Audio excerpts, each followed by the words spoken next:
É importante relembrarmos que trata-se de uma renovação espiritual. E nós estamos então marcados no texto de Colossenses 3:17, porque ali a gente entende que o apóstolo Paulo ele está tratando com a igreja de Colossenses justamente essa vida elevada, uma vida santificada, uma vida progressiva, que avança em direção ao alvo, que é Cristo. Então vamos ler o texto de Colossenses 3:17, amém? Essa palavra pode ficar bem massificada na sua mente, no teu coração, que diz assim: portanto, já que vocês ressuscitaram com Cristo, procure as coisas que são do alto, onde Cristo está sentado à direita de Deus. Mantenha o pensamento nas coisas do alto e não nas coisas terrenas, pois vocês morreram e agora a sua vida está escondida com Cristo em Deus. Quando Cristo, que é a sua vida, for manifestado, então vocês também serão manifestados com Ele em glória. Assim, façam morrer tudo que pertence à natureza terrena de vocês: imoralidade sexual, impureza, paixão, desejos maus e a ganância, que é a idolatria. É por causa dessas coisas que vem a ira de Deus sobre os que vivem na desobediência, as quais vocês praticaram no passado, quando costumavam viver nelas. Mas agora abandone todas estas coisas: ira, indignação, maldade, maledicência e linguagem decente no falar. Não mintam uns aos outros, visto que vocês já se despiram do velho homem com suas práticas e se revestiram do novo, o qual está sendo renovado em conhecimento e imagem do seu Criador. Nessa nova vida já não há diferença entre gregos e judeus, circunciso ou incircunciso, bárbaro ou escita, escravo e livre, mas Cristo é tudo e está em todos. Portanto, como povo escolhido de Deus, santo, amado, revistam-se de profunda compaixão, bondade, humildade, mansidão, paciência, suportem-se uns aos outros e perdoem as queixas que tiverem uns contra os outros. Perdoe como o Senhor te perdoou. Acima de tudo, porém, revistam-se do amor, que é o elo perfeito. Que a paz de Cristo seja o juiz em seus corações, visto que vocês foram chamados a viver em paz, como membros de um só corpo.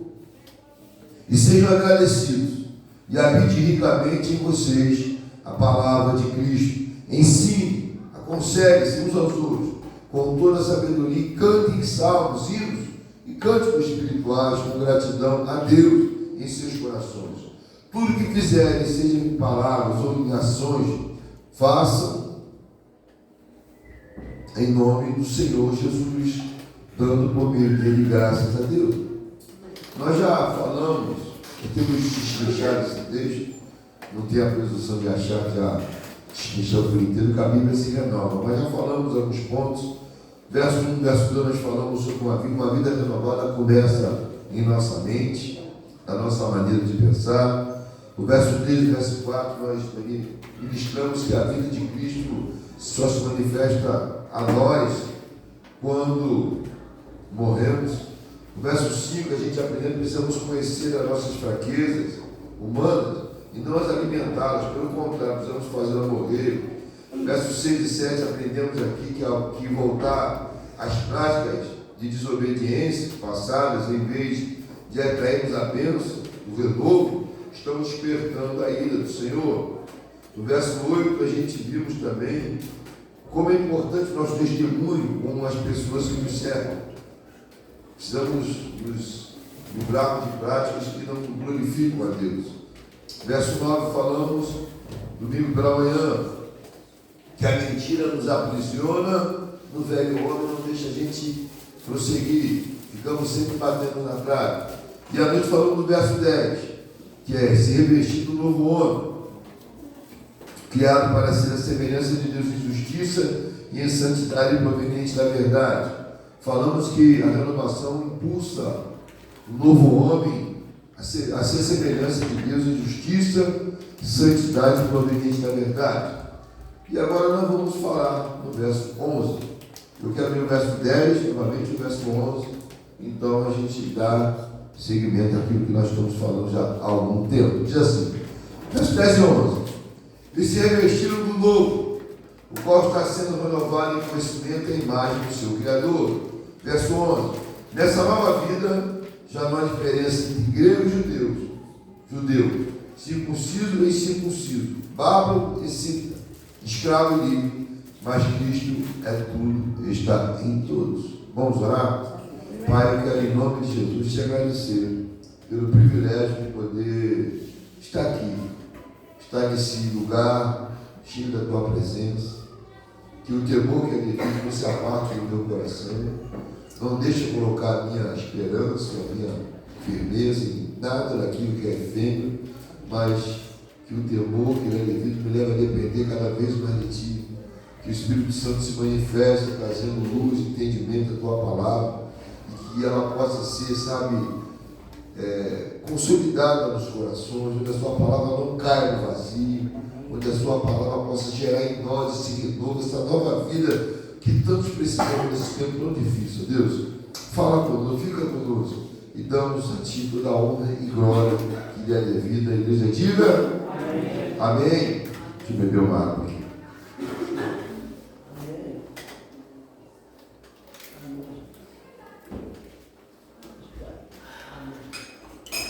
O verso 11 ele fala o seguinte: nessa nova vida já não há diferença entre grego e judeu, circunciso e incircunciso, bárbaro e cita, escravo e livre, mas Cristo é tudo em todos. Paulo está dizendo, ensinando, ministrando que algumas coisas elas ficam para trás de Cristo. Quando ele vai citar grego, judeu, está dizendo o quê? Da religião. Os judeus tinham a lei, o grego tinha a sua maneira de adorar. Então está dizendo o seguinte, olha, a religiosidade ela tem que sair em Cristo. E quando ele vai citar circunciso e circunciso, ele está falando o seguinte, olha, uma vida de aparência também fica para trás. Por quê? O circunciso não tinha marca da aliança. Já o circunciso tinha, mas essa marca, se não for no coração, ela também tem que ser desconstruída.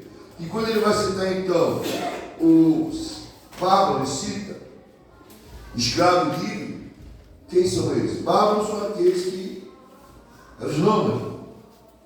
E os citas são aqueles que não falavam grego. E aí ele vai dizer que escravo e livre. Então, o que ele está agora arrebanhando nesses níveis aqui é o quê? É os status sociais. Ah, você é escravo, você não fala grego, eu falo. Tá, você é livre. Veja. Então, Paulo diz que os status sociais também, eles, em Cristo, eles caem. Então, Paulo vai dizer que, vai nos ensinar, nesse verso, que a religiosidade, uma vida de aparência, os status sociais,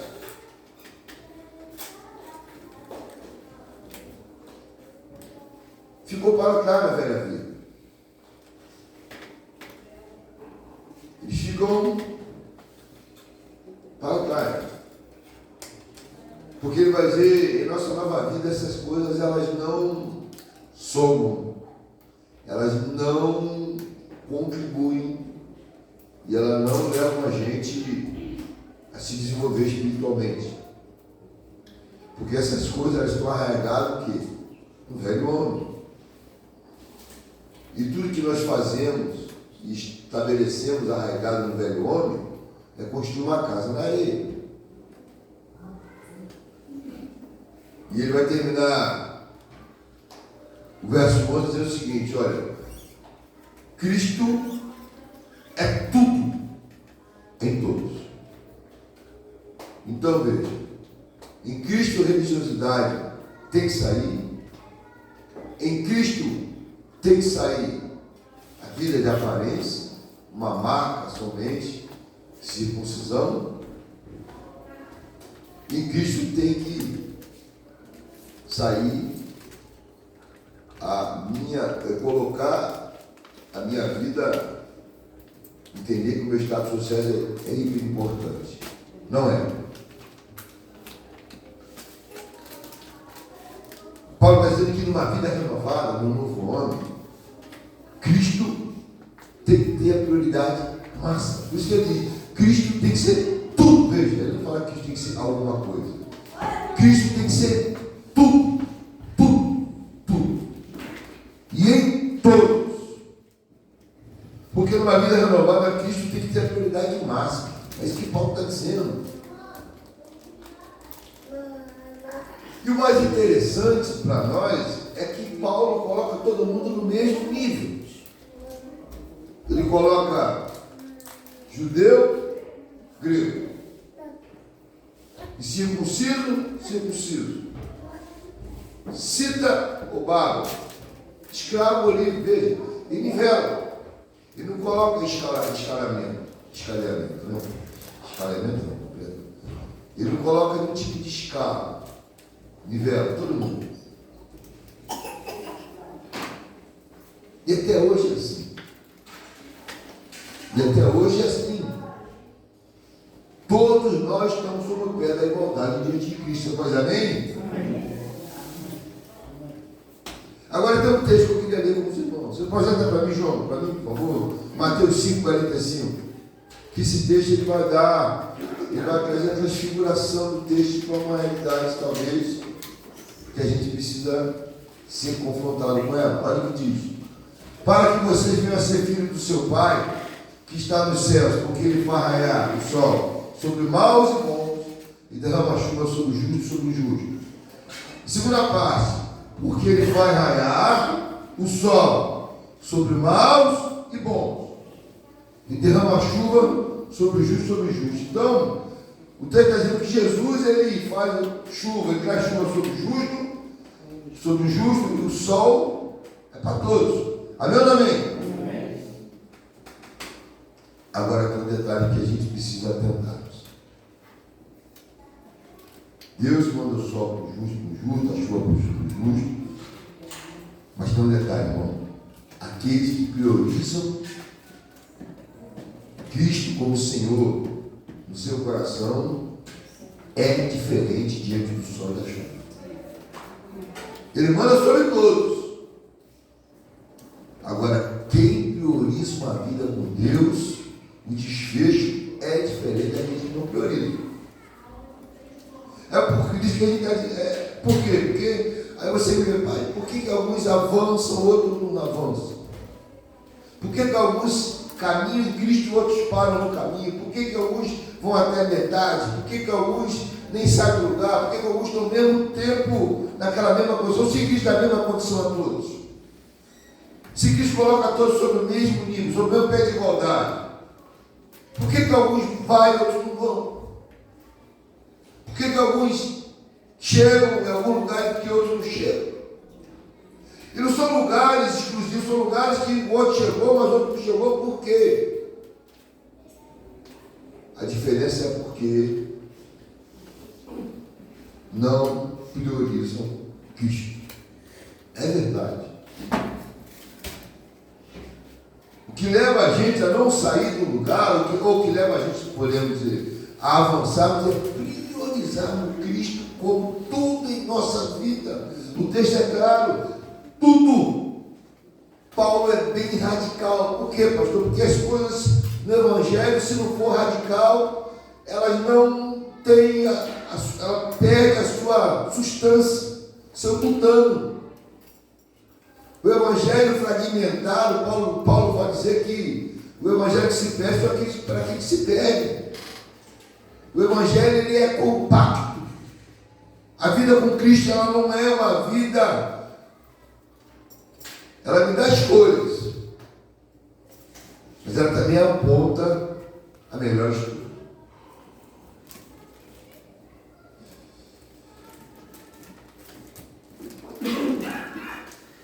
Quem prioriza Cristo é diferente do Evangelho. E vou dizer mais, é diferente em tudo que faz. Tudo. E aí agora, João, quero que você projeta para mim o texto de Mateus 19, 27, 30, porque esse texto ele vai falar daqueles que priorizam, daqueles que colocam o Senhor acima de tudo e de todos. Vamos ler 19, 27 a 30, depois a gente volta. Então Pedro lhe respondeu: nós deixamos tudo para seguir-te. O que será de nós? 28. Jesus lhe disse: em verdade lhe digo que quando o Filho do Homem se assentar no seu glorioso trono, na renovação de todas as coisas, vocês que me seguiram também se assentarão em 12 tronos para julgar as 12 tribos de Israel. E todo aquele que tenha deixado casa, irmãos, irmã, pai, mãe, esposo, filhos ou campo por causa do meu nome, receberá 100 vezes mais e dará a vida eterna. 30. Contudo, muitos primeiros serão os últimos e os últimos serão os primeiros. Volta no 27 agora. Vamos fragmentar o texto e vamos assim mergulhar. 27, olha o que Pedro diz para Jesus. Então Pedro lhe respondeu: nós deixamos tudo para seguir-te. O que será de nós? Veja, Pedro faz uma declaração e Deus é ser humano como nós. Pedro, deixamos tudo. Ele está falando para Jesus. Ele não vai mentir para Jesus. Não tem como. Então, Pedro está falando, mas está abrindo o coração. Senhor, nós deixamos tudo. Deixamos tudo. Veja, uma notinha de rodapé.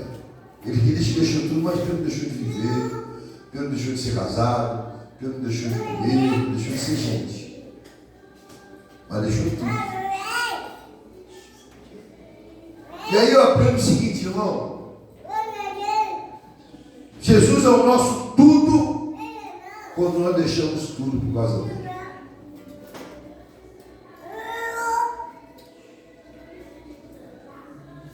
Porque a palavra vai dizer que existem alguns que querem negociar com Jesus. Está lá no... Querem negociar algumas condições com Jesus. E a gente vai ver então como Jesus reage a esses que querem negociar. Lucas 9, 59 e 62. Não vou esperar não, João, porque eu vou correr aqui. Se quiser aproveitar. Diz assim, Lucas 9, 59 e 62. A outro disse Jesus: siga-me. Mas o homem respondeu: Senhor, deixe-me primeiro sepultar meu pai. 60. Jesus lhe disse: deixe que os mortos dos seus próprios mortos. Você porém vá e proclame o reino de Deus. E ainda outro disse: vou seguir-te, Senhor, mas deixe-me primeiro voltar e despedir da minha família. 62, Jesus disse.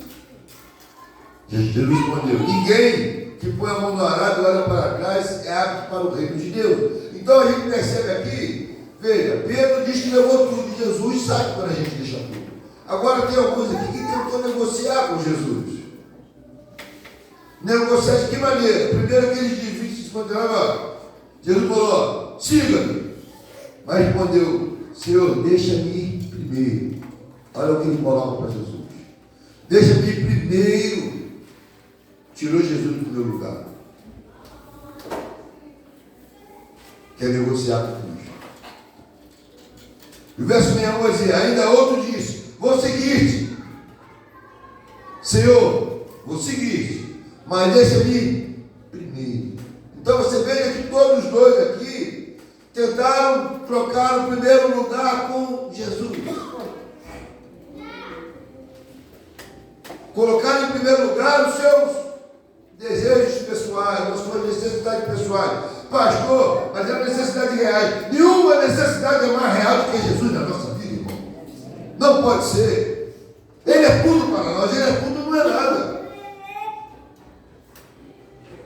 E aí tentaram negociar com Jesus. Senhor, deixa eu primeiro sepultar meu pai, Senhor. Deixa primeiro eu me despedir. Jesus falou: não, filho, você não está entendendo nada. Se eu não sou o primeiro, eu não sou nada na sua vida. Se eu não ocupo o primeiro lugar na tua vida, eu não posso ser Deus pela metade. Eu não posso me relacionar com um filho pela metade. Eu sou Deus, eu sou o Senhor. Eu não sou qualquer um. Eu sou dono de todas as coisas, criei todas as coisas. Quando eu chamo você, deixa que eu cuido de todo o restante. E se você não dá o primeiro lugar, você não experimenta isso. Você está entendendo, meu amigo? Você não está entendendo isso, você está perdendo assim a essência do Evangelho. Você não tem como negociar. Jesus tem que dar o primeiro em todo o tempo. É isso que Paulo está dizendo. Jesus tem que ser tudo. Meu andar, meu falar, meu respirar, minhas escolhas, minhas decisões, minha família. Jesus tem que estar acima de todos.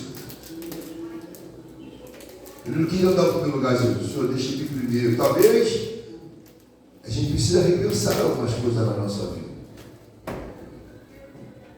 Eu penso que um dos fatores que mais embaraça a nossa caminhada na fé é essa linha tênue, que a gente acha que, mas Jesus tem que priorizar a minha família, querido. Jesus sabe como eu e você priorizamos a família, quando não priorizamos. Porque a gente, às vezes, usamos até a família. Me perdoe, irmão, se isso não te atinge, louvado, mas se te atinge, repensa. A gente, às vezes, usa alguns argumentos como se Jesus não conhecesse. Se perguntar para Jesus, nós deixamos tudo. Jesus sabe no coração. Você deixou tudo, Pedro? Deixou mesmo? Será que você deixou? Será que a gente consegue enganar Jesus? Que a gente às vezes fica com algumas conversas. Na verdade, o que está por trás dessa conversa é uma mente dividida.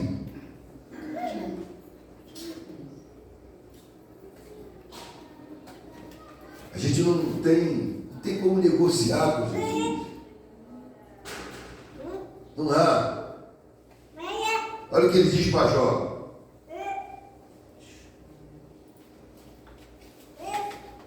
Para Jó.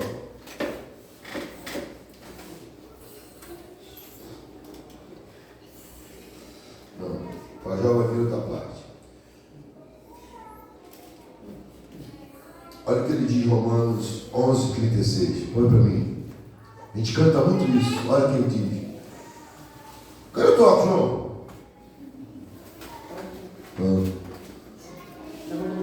Romanos 11:36, João. Olha o que ele diz. Queria que você desse para mim. No direito, todo mundo. 3.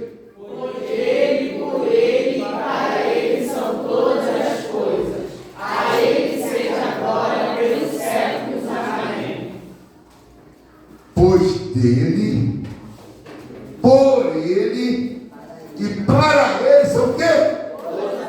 Todas as coisas. Se não for assim, não é para ele. Se não for assim, não é por ele. Se não for assim, não é dele, irmão.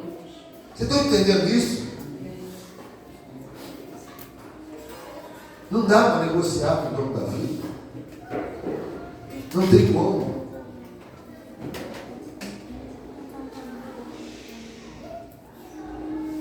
E vai dizer aí, né, verso 28 agora, do texto de Mateus, 28, diz assim: e Jesus disse, digo-lhe a verdade, por ocasião da regeneração de todas as coisas, Jesus falou para os seus discípulos. Voltando aqui, 28. Jesus lhe disse, digo-lhes a verdade, por ocasião da regeneração de todas as coisas também serão regeneradas.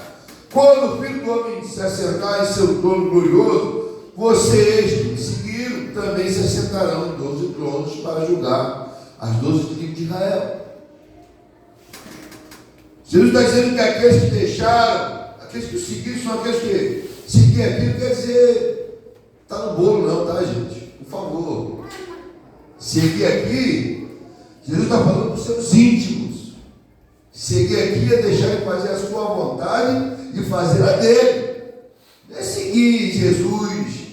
Ele está indo ali, eu estou indo aqui, mas não é isso não. Esse seguir aqui é aqueles que deixaram de fazer a sua vontade, aqueles que submeteram a vontade, a sua vontade, a minha vontade. Essa é a expressão aqui. Tem um lugar que eu amo para vocês. É isso que ele está dizendo. E essa palavra para mim e para você, eu acho que para mim e para você que eu falo, perdão, para a igreja, para os filhos de Deus, é uma palavra de quê? De encorajamento. Fala o termo, uma palavra de encorajamento. Aí você pergunta por quê? Vamos trazer para a nossa realidade então. Você já percebeu que enquanto um deixa de fazer, sobrecarrega outros aqui na igreja, em qualquer outro lugar da vida? Você reparou isso? A gente enxugou a nossa oração no final do ano passado, enxugamos isso de coração partido. Por quê? Porque não tinham pessoas aqui para colocar, porque as coisas não podem funcionar sem ordem, sem decência. Não tinham pessoas aqui para colocar como líder de oração.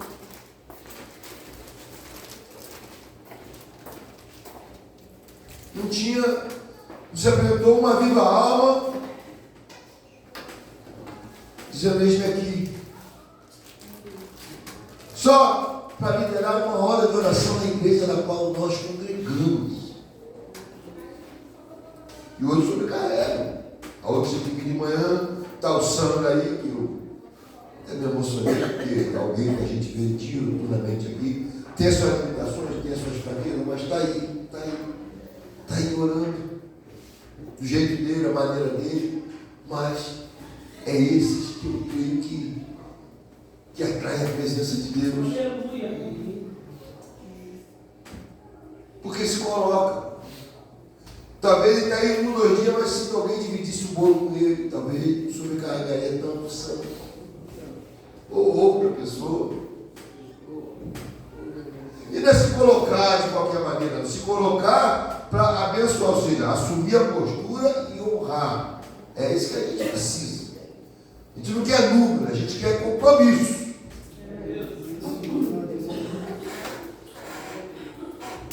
E aí, a gente teve que enxugar a oração, porque voltou uma pessoa para liderar a oração. Meu Deus, uma igreja que tem mais de 30 pessoas, ninguém se prontificou para liderar uma horinha de oração na igreja agora congrega. E aí eu vou aproveitar o ensejo, vou liberar uma palavra para a tua vida ou para o teu entendimento. Quem, veja, irmão, quem não vive a vida de oração na sua igreja tem a sua autoridade fragmentada. Vou repetir, pode gravar isso aí. Quem não vive uma vida de oração na tua igreja tem a autoridade fragmentada. Por quê? Como é que você vai ministrar uma coisa se você não carrega o peso da igreja? Que oração é carregar o peso. Oração é carregar, como diz aí no, desculpa a palavra, na cabeça. E como é que você vai ministrar se você não está aqui todo dia para orar? Porque só sente o peso quando você mete a mão.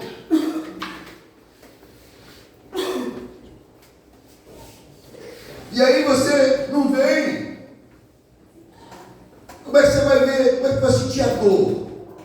Como é que você sente a dor? Como é que é isso? Como é que você está ministrando para um povo e você não sente a dor? Jesus falou para os fariseus o seguinte: olha, vocês atomados fechados nas costas dos homens, mas não estão dispostos a cumprir ajudar. E o que ele falou? Aí o que eles falaram? Jesus prega com autoridade, não como os fariseus, porque Jesus segurava o peso. Jesus falava: vamos orar? Então, primeiro orar. Vamos caminhar? Eu vou à frente. E aí ministrava com autoridade.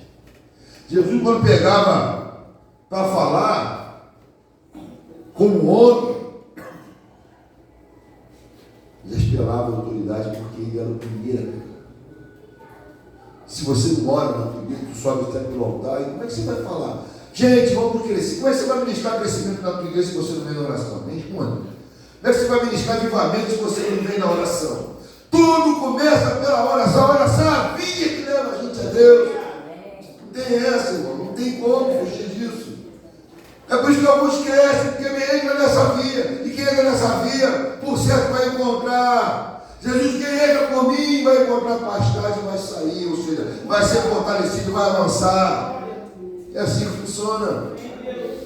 E a gente às vezes ignora essa verdade espiritual e queremos ministrar. Você pode até ministrar, mas não entra com autoridade. Agora vem para a oração aqui. Você vai sentir um peso, você vai ver o que está acontecendo na igreja. Porque o Espírito Santo vai trabalhar você vai orar para a igreja. vai orar pelo avivamento, vai orar pelo crescimento, vai orar pela renovação. E aí você vai ser mais crítico, você vai ser alguém que ora. Aí você vai trocar a sua crítica por oração. Você vai colocar os problemas na mão daquele que vai resolver. Você entende isso? Amém? É assim que funciona. E quando você vê, você vai ao coração, sua ministração é minha. Uma nova oxigenação, porque você está sentindo medo. Você vai orar pela igreja e Deus vai começar a colocar um amor no seu coração, vai começar a colocar um desejo, e daqui a pouco você está avivado, você está vendo a coisa acontecer, porque através da sua oração. Por isso que ele está falando, não estaria mandando vocês aqui. Porque assim como vocês me seguiram, fizeram a minha vontade, tem um lugar especial para vocês. É por isso que ele encoraja. Por isso que ele nos encoraja. Por isso que ele está dizendo, olha, tem um lugar especial. Jesus lhe disse, em verdade eu digo, quando o Filho do Homem vier e aceitar seu glorioso trono, na renovação de todas as coisas vão ser renovadas. Hoje você que está chorando vai se alegrar amanhã. Hoje você que está cansado vai encontrar descanso. Você que está chorando vai encontrar aqueles que consolam você.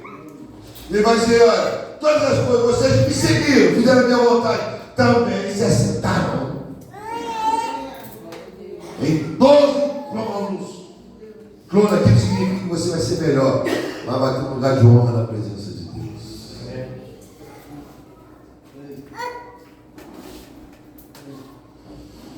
Quando fazemos isso,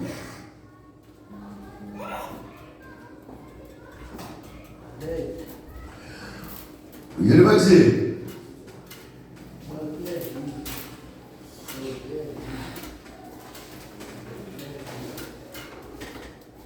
tá, pai?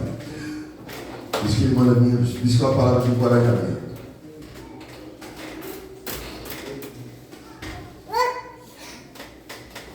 E aí eu quero também dizer uma coisa importante aqui. Porque a primeira coisa dita nesse verso é que Jesus ele não critica aqueles que, olha, Jesus vai lá, 29, João, para mim, por favor, olha o que ele diz.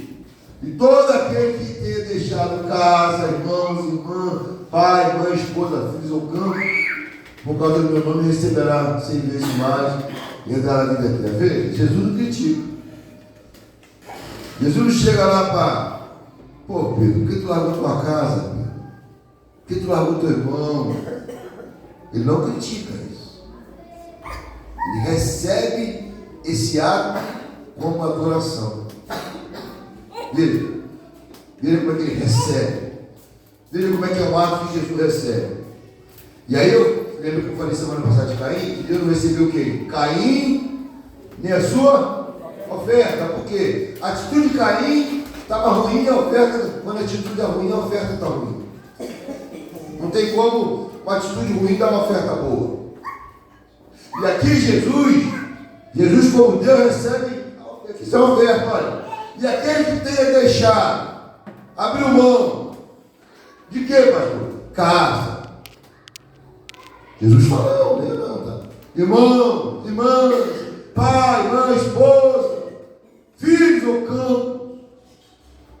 Jesus aceita isso como oferta. Ele não critica. Ele recebe isso. Por causa do meu nome. Ele vai dizer duas coisas. Pai, primeiro,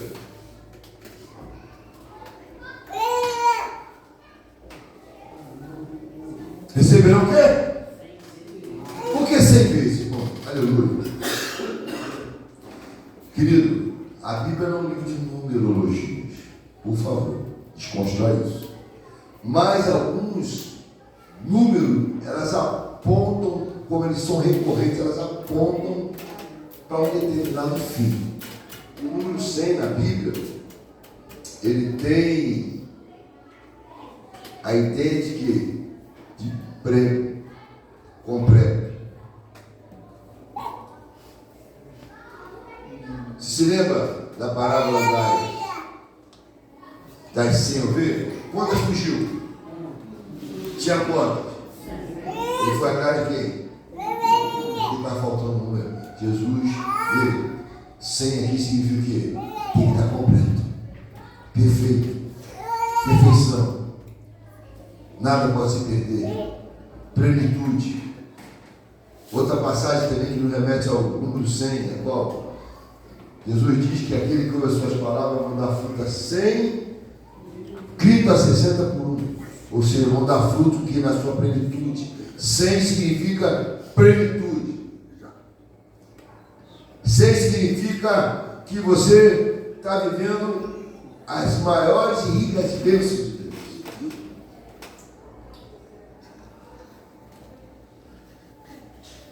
Em outras palavras, irmão, quando a gente larga tudo, a gente vive as nossas maiores plenitudes na vida. Quando você larga tudo para Jesus, o que acontece? Você perdeu?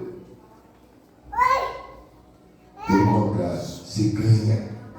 Ganha 100 vezes mais. O que significa? Seu relacionamento com a sua irmã, com o seu irmão, com o seu pai, com a tua esposa, com a tua casa, com o seu campo, será muito melhor.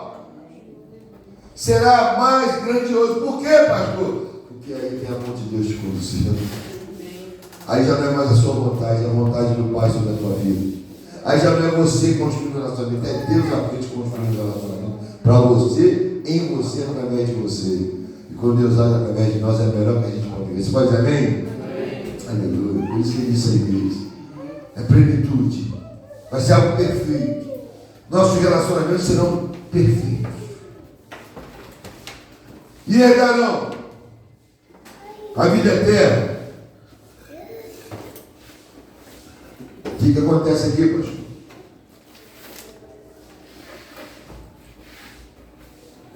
Você agora, você largou tudo por Jesus, não é isso que ele está dizendo? Amém, irmão? Largou tudo ou não largou? Ele abre mão da própria vida dele por você.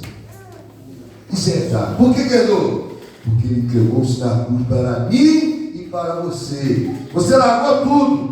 Casa, você largou família, negócio, campo, beleza. Jesus largou o quê? Largou o plano da glória. Largou o céu. Veio habitar aqui. Foi cuspido por você.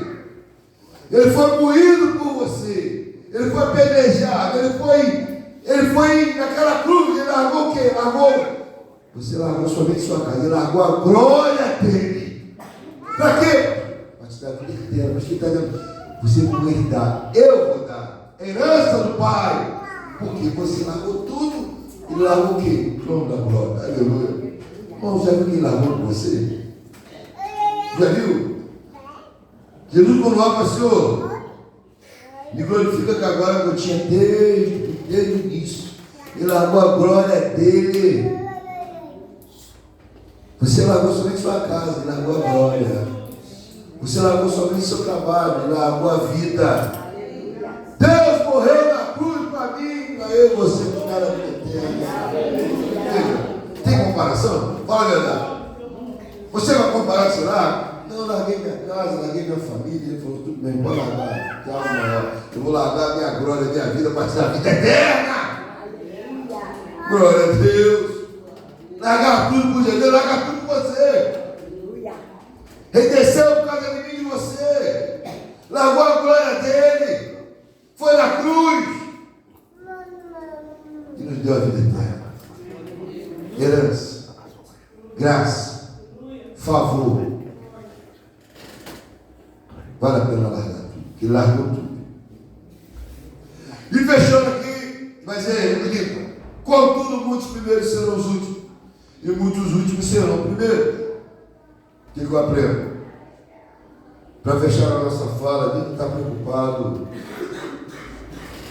Aqui tempo você tem que tomar essa decisão.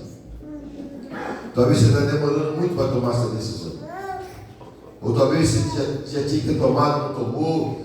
Hoje eu tomar na sua frente.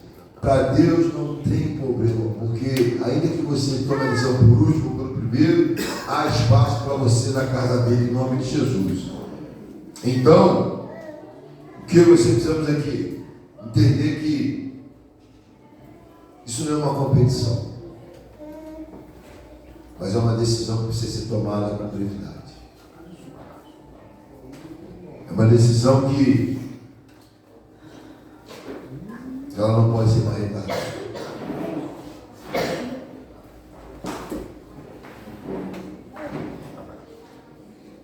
Toma essa decisão de largar tudo para você.